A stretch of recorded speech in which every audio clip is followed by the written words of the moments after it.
All right, kids. So your belief about money, your beliefs about health, your beliefs about work ethic, your beliefs about your potential, your beliefs about what is possible, your beliefs, your self-confidence, your beliefs about what you're worth, all of those things, you learned them the same way you learned English. Now, I never sent either one of you to a formal English class in order to be able to speak English. You know, Mila, you're like 9 years old, not like you are 9 years old in this moment, and you've never been to one formal English class. You couldn't tell me what an adverb is or anything about sentence structure, but you speak flawless English that your mother would love to speak, that millions of English students around the world would love to speak. So how did you learn that and all your other beliefs? And that you can look this up. This is proven fact to you. The biggest indicator of your financial success is zip code. So two things I want you to catch hold of, because years I spent trying to change my life by learning books, chasing certificates and degrees, master's degree, 23 books a year on average. I used to brag about tracking and reading, constantly reading stuff. And I used to think that is what would bring about the change. And up until my late 40s, it didn't bring about any significant change. Jesus said you can't put new wine into old wineskins. The problem was the old wineskin, the programming. The way that I picked up English is the same way that I picked up my mindsets and my beliefs about myself. Those needed to be changed, and there's two ways you change them. Number one, imagination. The subconscious mind does not know the difference between reality and imagination. You just got to imagine some things. So how do I get a sales job if I have no experience? Everybody requires experience. So I can't get a sales job because I have no experience. But how do I get experience if nobody will give me the sales job, right? That's a way a lot of things are in life. The way you get the experience is in your mind. You imagine it, you rehearse it, you practice it, you live it out. You change your beliefs about it by going inside and using the creative imagination. You have no idea the power of the creative imagination. And the second is just like you learn your beliefs, your financial beliefs, your English, etc. It's by environment. It's by the soil.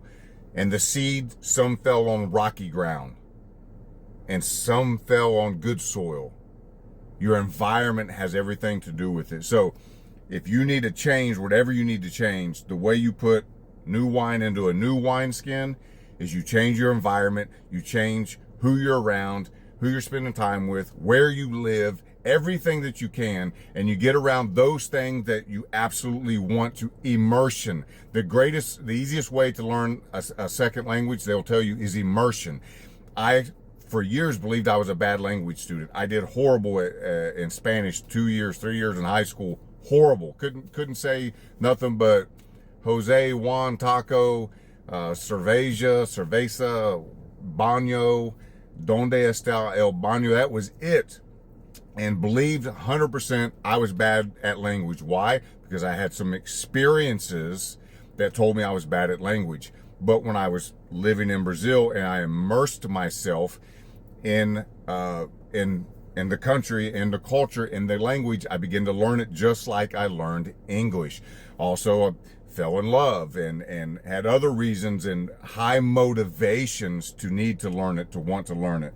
And so I put myself in positions where that changed. So guess what? Now I believe I can learn any language. Why? Because I overcame that experience. I changed my environment. I changed my why. I also role played. I also rehearsed. I used Pimsleur's MP3s, who took you through imaginary conversations over and over and over again until I could actually do it in real life.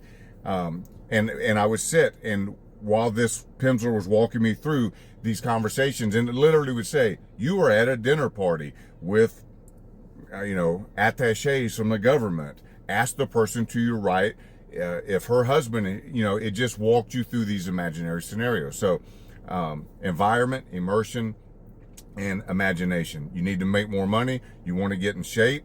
Then you start hanging around people that are in shape. You join a different gym. You get some bodybuilding friends or some CrossFit friends, or whatever, some marathon running friends. You change who you're spending time with. You start going there as much as possible. Get around these people as much as possible.